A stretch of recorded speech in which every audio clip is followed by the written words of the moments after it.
Hello, you're watching the 18 WJTS News. I'm Joy Holt, and tonight's top stories. Ferdinand residents will see a brief power outage this weekend. Jasper residents on the city's southeast side are currently under a boil order, and the Ferdinand Library will be giving away tree seedlings in celebration of National Love a Tree Day. That and more local news is all right here, coming up on 18 WJTS.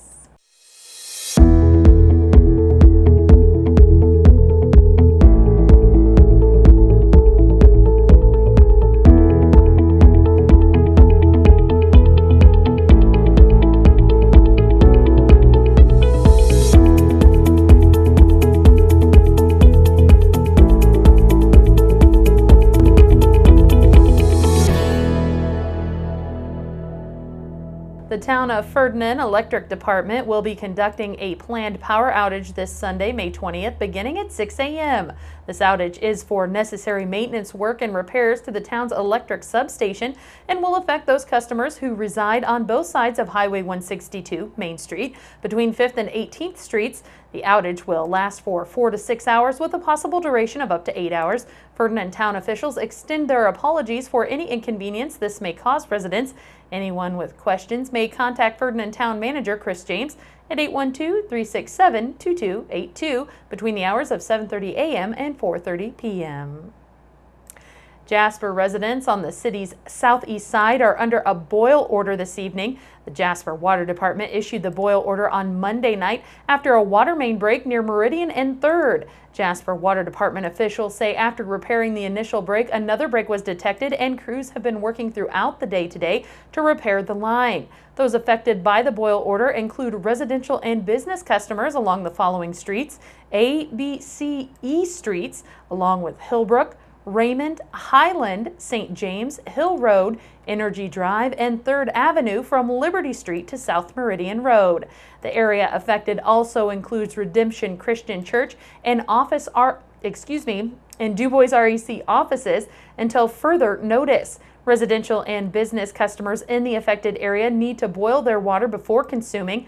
Water samples were tested Monday night. Water from the site must pass 2 samples over a 48-hour period of time before the order is lifted. A boil water advisory is issued when some type of event has created the potential for contamination to enter the water supply. Jasper water customers in the impacted neighborhood should bring water used for drinking, making ice, brushing teeth, and washing dishes to a full boil for at least 5 minutes before consuming. As a result of the Kimball Green for Good movement that was launched during April Earth Month, 7,000 acts of green were lodged throughout 16 states in 30 days. The acts include doing anything that helped preserve the environment. In addition to spreading the movement across the industry, Kimball also partnered with area high schools through their work-based learning program to further expand Green for Good. The company provided a pizza party to the 2 homerooms at each school that had the largest participation in the program, not only promoting friendly competition amongst peers, but also bringing awareness to Green for Good movement and the importance of doing what can be done to help preserve the planet. Pictured here are students at Forest Park celebrating their pizza party on Monday. Jasper students celebrated today, and Southridge and Du Bois parties are happening tomorrow. Tomorrow is National Love a Tree Day, and Ferdinand Library will be celebrating the day with a tree giveaway. Evan McDivitt with the Indiana DNR, Ferdinand and Pike State Forest will have 100 river birch tree seedlings to give away free at the Ferdinand Branch Library tomorrow from 4 p.m. until 6 p.m. McDivitt will be available to answer any questions about forestry, along with handing out free information. While at the library, to pick up a free seedling, patrons can also write on a paper leaf why they love trees and hang it on a tree outside of the library. For more information, contact McDivitt's cell phone at 570-439-7274 or Ferdinand State Forest at 812-367-1524. The Du Bois County Health Department has announced the hiring of 2 food safety specialists and environmental health specialists. Kylie Shepard is a recent graduate of Indiana University with a bachelor's degree in human biology with a concentration in human environment and ecology. Christina Perini has extensive experience in in food establishment management and has acquired ServSafe certification. A release from the Du Bois County Health Department Administrative Director Donna Oding says both Shepard and Perini are responsible for conducting inspections, addressing complaints, and providing education concerning food safety. For questions or concerns about food safety or other related issues, you can contact the Du Bois County Health Department at 812-481-7050 or email dchealth@duboiscountyIN.org. And parents of little ones wanting to participate in this year's Little Miss and Mr. contest at Strassenfest can now apply.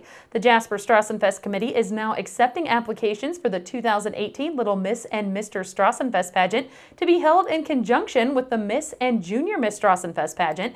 The date of the pageant is Saturday, July 28th at Redemption Christian Church, located at 1450 Energy Drive. The pageant will begin at 7 p.m. For more information and application requirements, please visit the website jasperstrassenfest.org. Completed entries should be emailed to the address listed on the registration form by 2 p.m. June 4th. And police in southern Indiana say a man died in an apparent industrial accident at a Duke Energy power plant. New Albany Police Chief Todd Bailey says 65-year-old Clarence Skilvines Jr. was pronounced dead at Louisville, Kentucky hospital from injuries sustained in the accident Monday morning at Duke's Gallagher Station. Bailey says in a news release that the incident was believed to be an accident. Duke issued a statement confirming the death and saying it will conduct a thorough investigation into the incident. And finally, Indiana lawmakers gavelled a brief special session to a close Monday amid protest from Democrats who said the 5 bills taken up, including a contentious school takeover measure, didn't warrant the day's estimated $30,000 price tag. Republican Governor Eric Holcomb announced in March that he would call lawmakers back to the State House for the one-day gathering shortly after majority Republicans passed a legal deadline to adjourn without passing a number of bills. At the time, Holcomb said it was important for lawmakers to finish the people's business. Once they were back Monday, the GOP governor got to work voting on legislation that will allow Ball State University to take over Muncie schools while reducing the authority of the Gary School Board. They also approved 2 bills to adjust the tax code in the wake of a Republican tax overhaul signed into law by President Donald Trump. Another measure sets aside an additional $5 million in funding for school safety, an estimated $7,000 in additional money per school. Democrats said that when added together, it's an underwhelming package of legislation that could wait for next year's legislative session. Holcomb signed all 5 bills without fanfare Monday afternoon. That's been a look at news. Stay tuned. Up next is your local weather outlook and forecast.